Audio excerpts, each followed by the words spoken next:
सबसे पहले मैं आज पार्टी में इरफानुल्लाह साहब, फिरोज बख्श साहब, इस्माइली साहब और भी अन्य कई साथी जिन्होंने आज पार्टी ज्वाइन की है, उनका तहे दिल से स्वागत करता हूं। अभी जब कार्यक्रम शुरू हुआ तो कुछ पत्रकार मुझसे पूछ रहे थे कि भाई आज क्या ओकेजन है, अगर कुछ साथी पार्टी ज्वाइन कर रहे हैं तो ये कोई क्या ओकेजन है। ऐसा नहीं कि आज पहली बार कुछ मुसलमानों ने पार्टी ज्वाइन की है। दिल्ली के अंदर ढेरों मुसलमान हैं जो पार्टी के साथ लगे हुए हैं, कार्यकर्ता के रूप में लगे हुए हैं, अलग अलग जिम्मेदारियां संभाल रहे हैं, अलग अलग ओहदों पर हैं, पार्टी की एग्जीक्यूटिव काउंसिल में हैं, अलग अलग जगह पे हैं। लेकिन मुझे लगा कि जिस नफरत की राजनीति को अब इस कांग्रेस और भाजपा ने चुनाव के पहले करना चालू कर दिया, मुझे लगा कि ये ओकेजन है जब हम सब लोग इनको तहे दिल से पार्टी में स्वागत भी करें और उस नफरत की राजनीति के ऊपर एक खुल के चर्चा भी होनी चाहिए और हिंदू मुसलमान के जो मुद्दे उनके ऊपर एक खुल के चर्चा होनी चाहिए। इसलिए आज का कार्यक्रम रखा गया था। 2 साल पहले महाराष्ट्र से आए एक 74 साल के बुढ़े ने सारे देश को जगा दिया था। उन्होंने भ्रष्टाचार के खिलाफ सारे लोगों को तैयार कर दिया, सारे लोगों को सड़क पे उतार दिया, हिंदू मुसलमान सिख ईसाई सारे इकट्ठे हो गए और ऐसा लगा कि पूरे देश के अंदर क्रांति आ गई है। ये इन पार्टियों को सुहा नहीं रहा है, पार्टियां बड़ी बेचैन हो गई हैं। पहली बार ऐसा हुआ है कि सारी कौम एक साथ हो गई है, सारी जातियां एक साथ हो गई, सारे धर्म एक साथ हो गए। अभी तक ये पार्टियां हमें लड़ाती रही थी, हिंदुओं को मुसलमान के खिलाफ, इसको उसके खिलाफ, उसको इसके खिलाफ। तो अब फिर से राज्य चुनाव आने वाले हैं और जनता भ्रष्टाचार की बात कर रही है, जनता इनसे हिसाब पूछ रही है। जनता पूछ रही है भाई 2G का हिसाब दो, कोयले का हिसाब दो।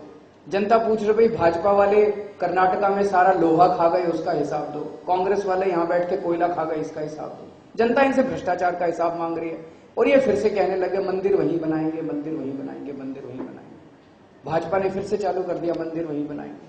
तो कई बार संजय सिंह कहते हैं भाई, इनसे पूछा भाई कब बनाओगे, कहते हैं डेट नहीं बताएंगे लेकिन मंदिर वहीं बनाएंगे। और इन्होंने कांग्रेसियों ने भी, दिग्विजय सिंह ने भी शुरू कर दिया हिंदू मुसलमान, हिंदू मुसलमान। तो ये दोनों पार्टियां वोट बैंक की राजनीति आज तक करती रही हैं। पिछले 65 साल से इस देश के मुसलमान अधिकतर कांग्रेस को वोट देते आए। कांग्रेस ने इनको वोट बैंक क्या, एक तरह से बंधुआ बैंक, वोट बैंक समझा है। बीजेपी आ जाएगी, बीजेपी आ जाएगी, बीजेपी आ जाएगी, ये डर दिखा दिखा के इन्होंने, कांग्रेस ने इनको अपना वोट बैंक समझा है।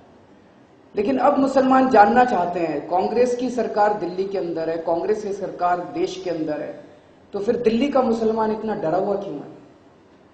कई बार हम मुसलमान साथियों से बात करते हैं, उनके मन में यही डर होता है कि कभी पुलिस पकड़ के ना ले जाए। कभी अभी मकबूल साहब ने अपनी पूरी कहानी सुनाई, यही कहानी दिल्ली के अंदर भी है। ऐसा नहीं है कि दिल्ली के मुसलमान अपने आप को सुरक्षित महसूस कर रहे हैं।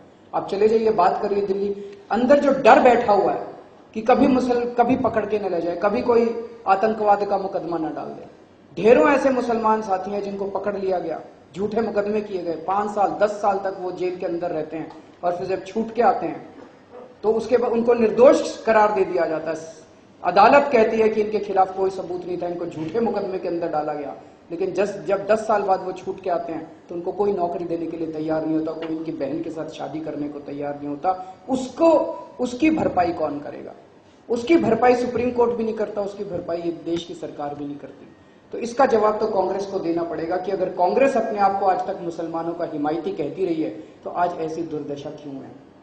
हम मानते हैं कि इस देश में कई आतंकवादी हुए जो मुसलमान थे, लेकिन इसका मतलब यह तो नहीं है कि हर मुसलमान इस देश का आतंकवादी है, क्योंकि ऐसे कई और आतंकवादी भी थे जो हिंदू भी थे। माधुरी गुप्ता थी जिसने अपने देश के सारे सीक्रेट्स पाकिस्तान को बेच दिए थे। तो हमारा यह मानना है कि आतंकवादी का कोई धर्म नहीं होता। आतंकवादी ना मुसलमान होता है, आतंकवादी ना हिंदू होता, ना सिख होता, ना ईसाई होता। आतंकवादी गद्दार होता है, आतंकवादी देश के साथ गद्दारी करता है। तो इसीलिए किसी एक कौम के ऊपर ये चिपका देना ये ठीक नहीं है। तो कांग्रेस, दूसरा, अभी तक कांग्रेस ने किया क्या? कांग्रेस ने केवल और केवल रिपोर्ट पे रिपोर्ट दी। अभी मुझे इरफानुल्लाह भाई बता रहे थे, एक 1981 में रिपोर्ट आई थी, प्रोफेसर गोपाल सिंह रिपोर्ट, जिसने वही सारी बातें कही थी जो जस्टिस सच्चा रिपोर्ट ने कही है कि देश का मुसलमान बहुत पिछड़ा हुआ है, देश का मुसलमान बहुत अनपढ़ है, देश का मुसलमान बहुत गरीब है। 2007 के उसके ऊपर कांग्रेस ने कोई कार्रवाई नहीं की, गोपाल सिंह रिपोर्ट के ऊपर। फिर उन्होंने 2007 में एक जस्टिस सच्चर रिपोर्ट दे दी, और मुझे लगता है अगले 4-5 साल में एक और रिपोर्ट दे देंगे। रिपोर्ट दे सकती है इस देश की। जो पिछड़ापन है आज मुसलमानों का, जो अनपढ़ है आज मुसलमान, जो गरीब है मुसलमान, वो किसकी देन है? 65 साल में ज्यादा राज तो इन कांग्रेस ही नहीं किया था। अगर कांग्रेस अपने आप को हिमायत मानती है मुसलमानों को, तो कांग्रेस से हिसाब मांगेगा मुसलमान कि आपने किया क्या आज तक हम लोगों के लिए। कांग्रेस मुसलमानों को अपना वोट बैंक मानती है और बीजेपी हिंदुओं को अपना वोट बैंक बनाना चाहती है। हम लोगों को अब देश के लोगों को समझना पड़ेगा, ना कांग्रेसियों ने मुसलमानों के लिए कुछ किया, ना बीजेपी वालों ने हिंदुओं के लिए कुछ किया। उन्होंने केवल और केवल वोट बैंक की राजनीति की है। हम लोगों को वोट बैंक समझा है, इंसान नहीं समझा। हमारे लिए कुछ नहीं किया, केवल अपने घर भरे हैं। और समय आ गया जब हम सब लोगों को इकट्ठा होना पड़ेगा। 1984 के अंदर दिल्ली में सिखों का कत्लेआम हुआ और सिखों ने जाके बीजेपी के साथ सांठगांठ कर ली, बीजेपी के पास चले गए सिख। 2002 में गुजरात में मुसलमानों का कत्लेआम हो गया और मुसलमानों ने कांग्रेस का सहारा ले लिया। ना बीजेपी वाले हिंदुओं के लिए कुछ करते, सिखों के लिए कुछ करते, और ना कांग्रेस वाले। मुझे लगता है ये छोटी सी बात क्यों नहीं समझ लेते कि अब हम सारे लोगों को इकट्ठा होना पड़ेगा। इस देश के हिंदू, मुसलमान, सिख, ईसाई, अगर हम सारे इकट्ठे हो जाएं तो हम इनकी वोट बैंक की राजनीति खत्म कर सकते हैं। ये छोटी सी बात हम लोगों को समझनी पड़ेगी। अभी जब शुरू हुआ तो कुछ मुसलमान भाई मुझसे पूछ रहे थे, कुछ पत्रकार, उर्दू मीडिया के पत्रकार पूछ रहे थे, आपको मुसलमानों के अलग अलग मुद्दों पे क्या कहना है? सर, मैं ईमानदारी के साथ कहना चाहता हूं, हमारे पास इस देश की सारी समस्याओं का समाधान नहीं है। लेकिन एक चीज है, आज इस देश में एक भी आदमी ये नहीं कह सकता हमारे में 100 कमियां हो सकती हैं, हमारी नीयत साफ है।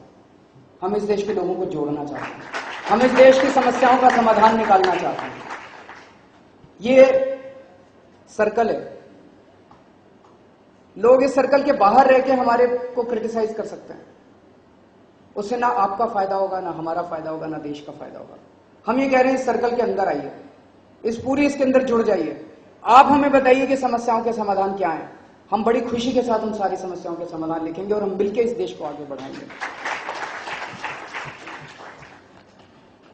तो मैं केवल ये निवेदन करना चाहता हूं कि जो जो लोग इस देश को भ्रष्टाचार मुक्त करना चाहते हैं, जो जो इस देश को इकट्ठा करना चाहते हैं, जोड़ना चाहते हैं, हिंदू, मुस्लिम, सिख, ईसाई को साथ लेके चलना चाहते हैं, अब हमारे पास एक ही ऑप्शन बचा है।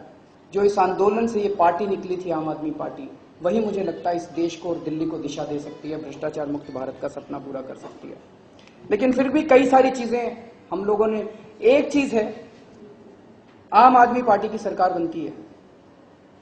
आज जो बात, ये केवल मुसलमान भाइयों की नहीं है कि आज मुसलमान भाई और बहन तो अपने आप को इनसिक्योर फील कर ही रहे हैं, लेकिन दिल्ली का हर शख्स, दिल्ली के अंदर इतने रेप हो रहे हैं, दिल्ली के अंदर इतना वातावरण अपराध का बना हुआ है। कई लोग हमसे पूछते हैं, जब हम कहते हैं कि अगर आम आदमी की पार्टी की सरकार बनेगी तो लोगों को सिक्योरिटी दी जाएगी, लोगों को, कई लोग पूछते हैं दिल्ली पुलिस तो आपके कंट्रोल में ही नहीं आती है। दोस्त, दिल्ली पुलिस हमारे कंट्रोल में नहीं आती है। आज तो हम सत्ता में नहीं है, तब भी इन दिल्ली पुलिस वालों को ठीक कर लेते हैं। अगर कल को अगर हम सत्ता में आ गए तो फिर हमें आता है कि अगर उंगली सीधे हाथ से नहीं निकलती, उंगली टेढ़ी कैसे की जाती है। नियत होनी चाहिए। दिल्ली की मुख्यमंत्री, आज की मुख्यमंत्री बेबस हो सकती है, लेकिन आम आदमी पार्टी का मुख्यमंत्री इतना बेबस नहीं होगा। दिल्ली पुलिस को हम ठीक करके दिखा देंगे। अगर उन्होंने अन्याय किया मुसलमानों के साथ, अगर उन्होंने अन्याय किया औरतों के साथ, अगर उन्होंने अन्याय किया किसी भी नागरिक के साथ, तो दिल्ली में या तो दिल्ली पुलिस रहेगी या दिल्ली के नागरिक रहेंगे, एक ही आदमी रहेगा। दिल्ली पुलिस वालों को अपनी ठीक करना पड़ेगा। दूसरी चीज एक जो मुझे लगता है, एक ही चीज है जो आज मुसलमानों को पिछड़ेपन से हटा सकती है। दिल्ली के वाल्मीकि समाज से भी बहुत बातचीत हो रही है हम लोगों की। दिल्ली का वाल्मीकि समाज भी बहुत पिछड़ा है। उनके पास एक ही चीज है जो सब लोगों को साथ लाके खड़ा कर सकती है, वो है शिक्षा। इन लोगों ने हमें वोट बैंक की तरह इस्तेमाल किया। वो नहीं चाहते थे कि मुसलमान आगे बढ़े, क्योंकि अगर मुसलमान आगे बढ़ जाते, अगर मुसलमान पढ़ लिख जाते, अगर वाल्मीकि समाज के लोग पढ़ लिख जाते, अगर आगे बढ़ जाते, तो उनसे प्रश्न पूछना चालू करते, सोचना चालू करते। वो चाहते हैं कि पिछड़े बने रहें और 100 रुपए देके, 200 रुपए देके, 1000 रुपए देके, दारू की बोतल देके ये लोग हमारे वोट खरीदते रहें। एक ही चीज है जो सबको साथ लाके खड़ा कर सकती है, वो है शिक्षा। इसलिए हमने सबसे पहले अपने इसमें ये